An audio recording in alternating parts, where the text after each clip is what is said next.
Did you ever hear the story of the Fisher King?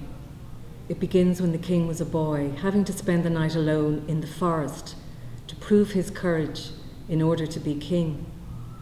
Now, while he's spending the night alone, he is visited by a sacred vision. Out of the fire appears the Holy Grail, a symbol of God's divine grace. And a voice says to the boy, "You shall be keeper of the Grail, so it may heal the hearts of men." But the boy was blinded by a vision of a greater life full of power and glory and beauty.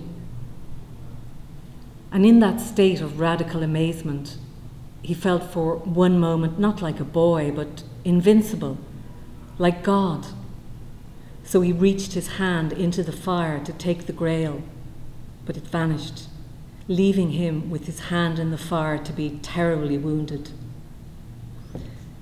Now, as this boy grew older, his wound grew deeper until one day life for him held no reason. He had no faith in man, not even of himself. He couldn't love or be loved. He was sick of experience. He began to die. One day a fool wandered into the castle and found the king alone. Now, being a fool, he was simple-minded. He didn't see a king. All he saw was a man alone and in pain. So he asked the king, "What ails you, friend?" And the king replied,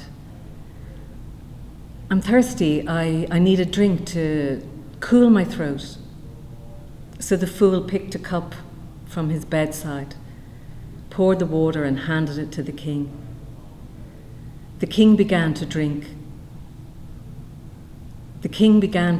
And he realized his wounds were healed. He looked at his hands, and there was the Holy Grail, that which he had sought all his life. So he turned to the fool in amazement and said, "How could you find that which the bravest and brightest of us could not?"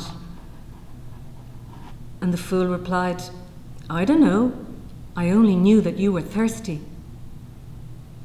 It's so beautiful, isn't it? I think I heard that once in a lecture, I don't know, by a professor in Hunter.